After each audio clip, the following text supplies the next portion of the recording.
Hi, Albert. Welcome to the space. Hello, thank you for having me.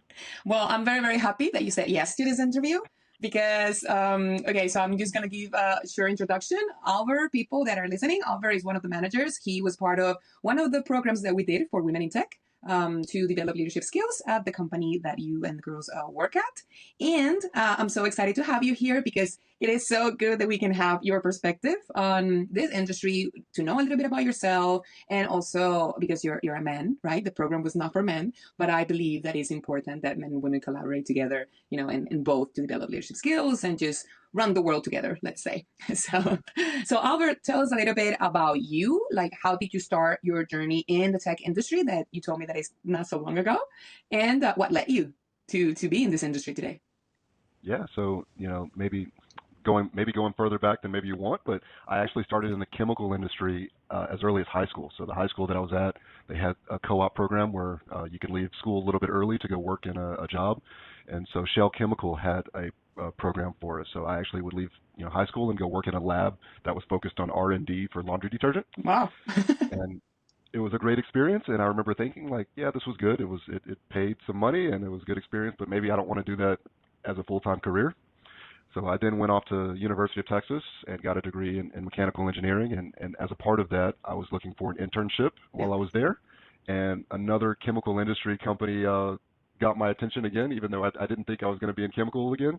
And so I went to do an internship with Air Liquide. And then after graduating, I went to Dow Chemical. So this continuing theme of I didn't expect to be in this industry and ended up spending 18 plus years of my career in this Wow. industry.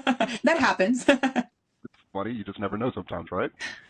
But while I was at Dow, I did several different roles, and one of the roles was SAP implementation. So I Okay. was kind of the manufacturing expert on our implementation of SAP, ECC, and through that role, I got to meet a lady named Christina Sturek, and we were working. She was at DuPont at the time. I was at Dow, and we were talking about a merger that was coming up. And who would have never guessed? A few years later, Christina had left and come to Illumity at the time, now Syntax, Yeah. and she called me up one day and said, "Hey, we may have an opportunity. Are you interested?" So that was how I came to be in tech about a year and a half ago. So I'm still very new, but it's just very interesting sometimes how things work. And in this case, a lady colleague that Yeah. brought me over here. Yeah, and I love that you're saying this because in another interview with this program, we were talking about the support, right? How do you get support from your colleagues? And it's so nice because actually Christina got support from male colleagues, and you got support from female colleagues. So it's beautiful to acknowledge this kind of relationships and collaborations, right? I think that's an excellent point. I think a lot of times people feel like they need to only network with their same gender or whatever, but sometimes the best person to help you may just be of the opposite sex, and there's nothing wrong with that, right? No, no, not at all, of course. So thank you for telling us this story. And okay, now that you're in the tech industry, you can you tell us a little bit about your role? What is it that you do at the company nowadays?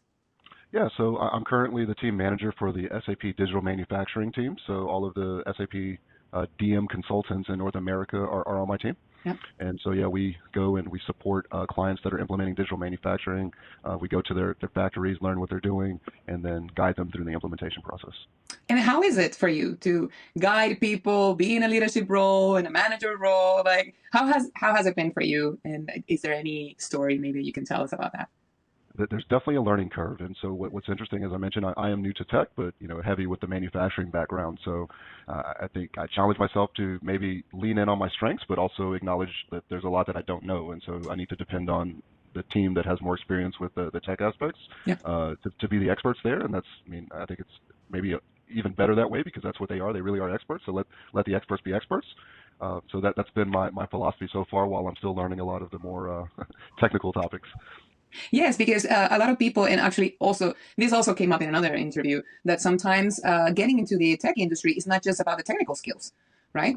Technical skills, you can learn them. You learn them at some point, right? If you don't know them. But what about, all the soft skills that you need for this role, for example, leadership role, right? So it's so good to also hear you say, well, sometimes I don't know, so I have to rely on my team, right? So, getting more into the perspective, maybe on the gender topic, right, and the leadership topic. How have you seen the role of women around you? Evolving, and this can be your partner or your family, friends, colleagues. How have you perceived that? I think that even over the last 17 years, you can definitely see an increase in women in higher level roles. Mm-hmm. And I think I suspect a lot of that has to do with people not limiting in their mind what a woman can do. Especially, I think there's a lot of natural stereotypes or bias that assume that, especially if a woman has children and a family, that maybe she doesn't have the capacity to do some of the higher level roles. And I think over the last 15, 20 years, you can obviously see that people are realizing that that's simply not true. And so you do now see women that are in executive level roles that are still balancing life at home.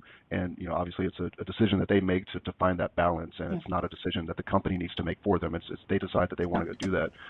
So I think is a good approach. If I may, I'll mention I did get a chance to participate in a program. I forget which consulting company was hosting it.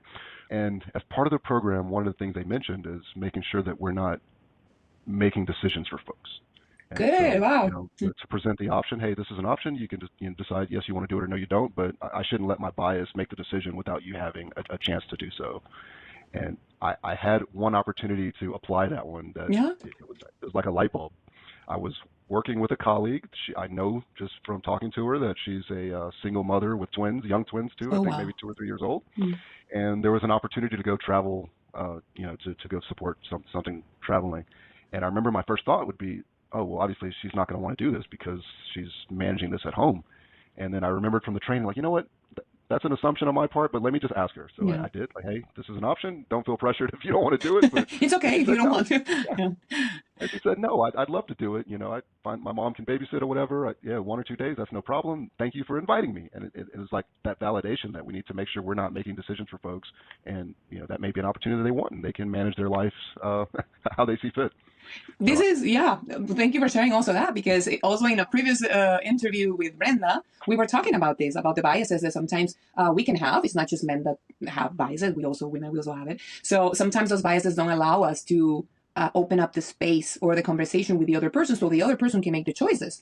And we end up making the choices for them, and so it's beautiful what you're saying, I would say. And I also understand it takes like some pause, right? It took you a little bit. Oh, wait, I need to remember the bias that I can have. Oh, I can switch it, but you need it like a moment, right? To actually think about it. Okay, yeah. So exactly right.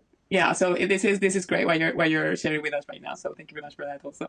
And has there been any colleague of yours, women, that you feel, inspired by, or maybe inspired, and why?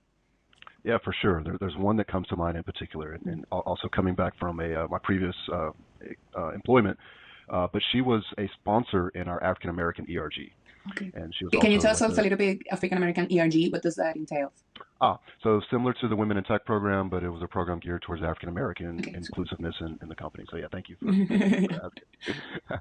But of course, this was more of a voluntary role. So this is in addition to her core role when she was a senior leader in the company as well. And so as I got to know her, I was just really amazed by how much effort she puts in being first successful in her core role of that the company pays her to do. Yeah.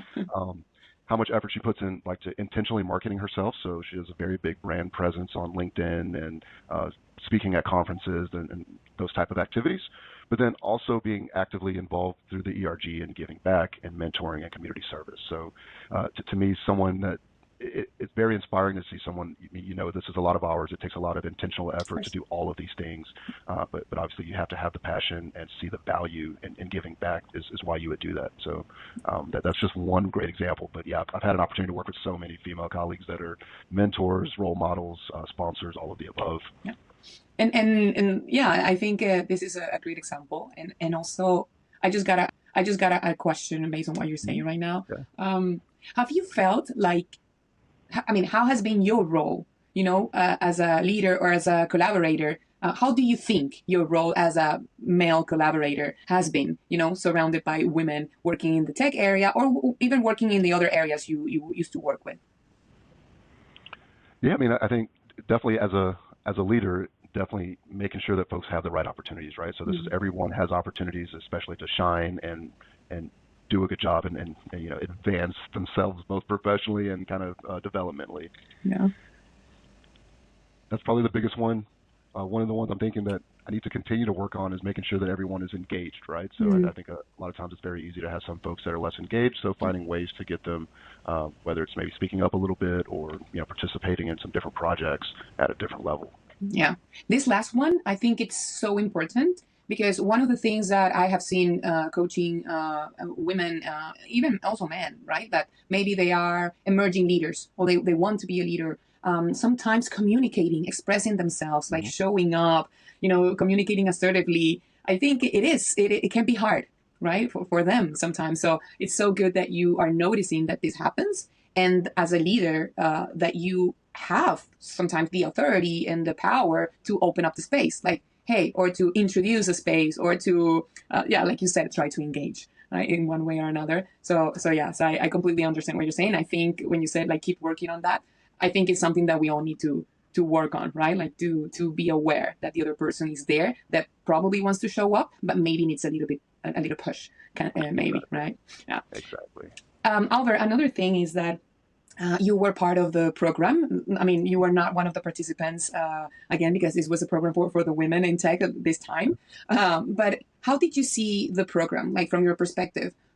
What do you think about it? And did you notice maybe something that caught your attention in a positive way? And also, was there something that you think that could be improved? Yeah. Yeah, so what I'd say first off is I'm just really happy to see Syntax investing in developing the women through the Women in Tech program. So I think it's awesome whenever a company is very deliberate. Obviously, it takes time and probably there's some money involved when you're dedicating people's time to such a program. So to me, good to see them put their money where their mouth is when it comes to developing their own people. I think one of the challenges, especially in our industry where we're very remote and on a lot of virtual meetings, is to develop these effective coaching and mentoring relationships. So I think this program's approach to doing it as a one-on-one is probably the most effective because it's very difficult, especially on a remote platform, to get a group of people to really open up and engage probably the way you want them to. So I think it was a good approach the way they did with the one-on-one. I know obviously that means not as many people can participate as you want, but sometimes focus on quality over quantity first, and then you can grow the program from there. Yeah, yeah, and I think it's very valuable that you're saying this. I mean, we work with programs, and there's always space for one-on-one. There's always space for one-on-one. Of course, yes, maybe it's not the most accessible in price sometimes, right? But like you said, the quality is really good, and it also gives the opportunity to every person to go deep, and to go deep in their transformation. So yes, even though if it's a group program, or there's always a space, at least in the ones that I'm involved with or that I created, there's always space for one-on-one, because I know that is important space. Everybody needs a space to be heard, without feeling threatened, or in a real way, or in just a feeling. Yeah, because sometimes it's just a feeling.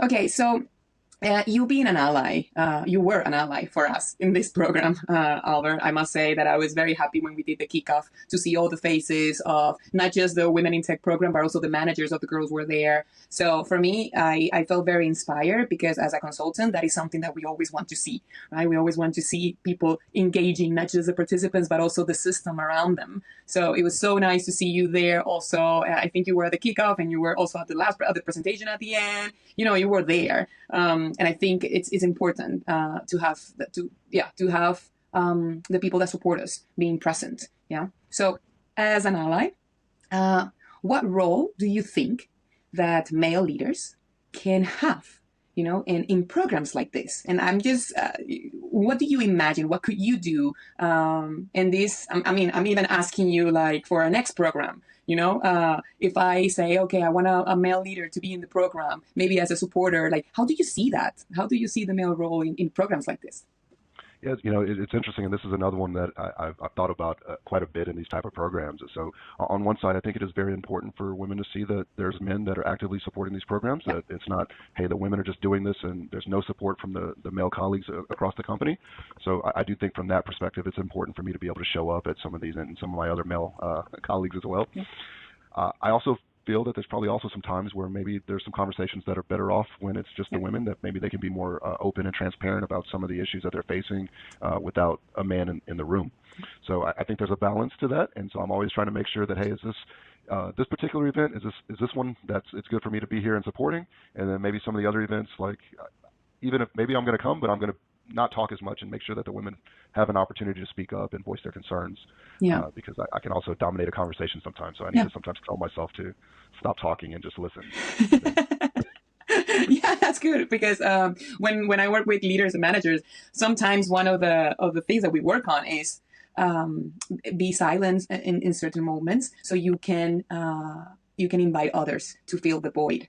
And not because you don't have a presence or not because you're not valuable. It's just because your presence sometimes take a lot of room, and we also need to build more leaders, right? So we need to give spaces to others, and that means just like stepping back a little bit. Yeah. So yeah, and that's wonderful what you're saying, because one of the ideas is to actually do these programs with male colleagues, also male collaborators. And as you said it, and I think you said it it's very adequate what you're saying, right? Like women needs this space where they can feel maybe safer talking about certain topics with another woman, and then having other spaces, right, where men can also be there and show up also, because it's good, right? Like teams are teams, and it's known already.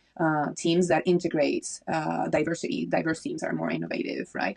So yeah, we want to move forward. We want to do that.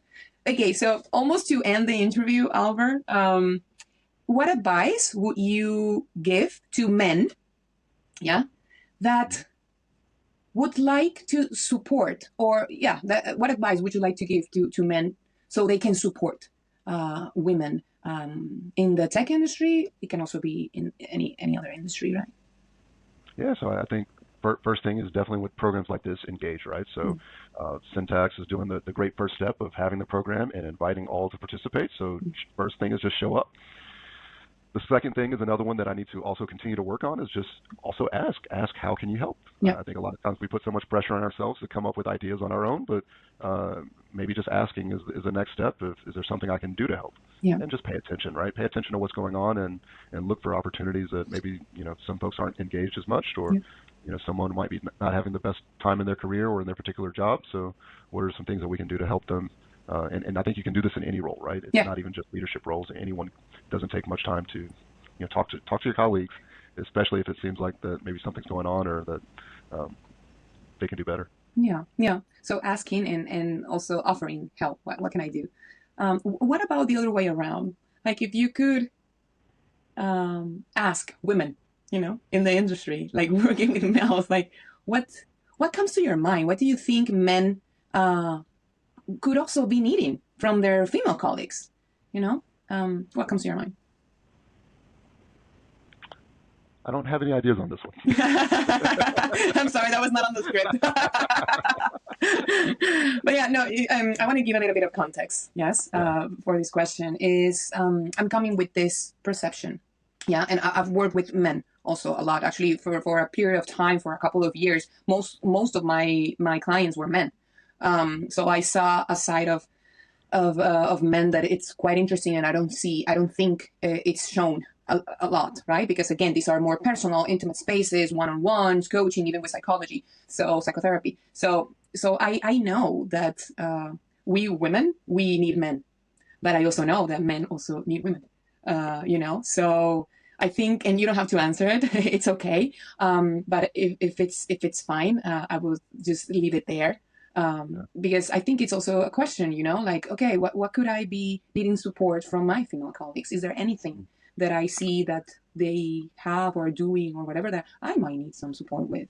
Yeah, so what I'd say is I think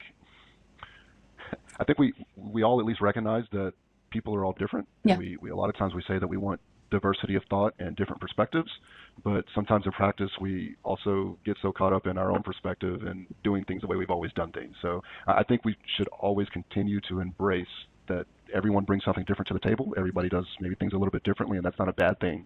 We need to embrace that more. Yeah. And so yes, there's some characteristics or some ways of thinking that maybe men traditionally do it this way and women traditionally think of things this way, and that might be another aspect of just embracing those differences, because we're better as a team if we're all not thinking about things just the one way. Yeah, and I think from there can come also just how do you see it, right? Like another question, right? Like how do you see it? Because maybe I just have this very stiff, rigid perspective. It happens to all of us, of course. That's how our brain works. So Albert, coming back to you. So what's next for you? Yes, like in your vision, being a team manager, being a team leader. What is next for you? Like, what do you want to see in your future? I don't know what's next. I think immediately next is continue to learn this role and become more knowledgeable about the space, the tech space and SAP. So yeah, I think I still have my work cut out for me just growing in the current role that I'm in, and I honestly don't know what's after that. Yeah, I love this. I love this. It's like there's like a lot of possibilities, right, in the things that we don't know specifically, but just and I love that you're saying this because leadership is just an ongoing work, right? It doesn't matter what level of authority you can have. Like leadership is something that is just ongoing and is very contextual also. Like today, the leadership that we are practicing might be different in the next couple of months, because especially in your industry, right now in the tech industry, so many things happening. So yeah. So Albert, anything that you would like to share about our conversation today, or anything that you would like to give to people that is listening to this? Any advice, recommendation? Yeah, I've probably said it multiple times already, but I'm just very grateful that Syntax has programs like these. Yeah. And I would just maybe hope that even more people will continue to engage because, the company can only create the platform for you to engage, but it takes all of the, employees to actually engage. And obviously, we're all very busy in our work, but hopefully folks will see the importance of finding some time to participate in these type of programs. Yeah, okay. Thank you very much, Albert, for that. I love the background. I think Pokemon is something that is very valuable at your place. Yeah, tell me. My wife is a very big fan of Pokemon. Nice. Maybe there's some type of diversity inclusion aspect that we can tie together with the Pokemon. Yeah, I love it. All the Pokeballs there. I used to be a fan when I was a kid. So yeah, so I saw it. I was like, this is nice. Okay, Albert, thank you very much. Again, I'm very, very grateful that we had this conversation. Again, thank you very much for saying yes. This was not on the program. So you saying yes also, at least to me, and I'm pretty sure that also for the people involved in the program, tells us that you were really engaged with it. And it is very important, I think, the role that you have right now and the way you're approaching it, to be engaged and to be learning and, developing this yourself in this role. I think it's doing a huge favor to the people also working in the company. So thank you very much again for being in this interview. And well, people, this was Albert. And Albert is, I don't know, Albert, if you want to share your social media, I can put them in the description of the video.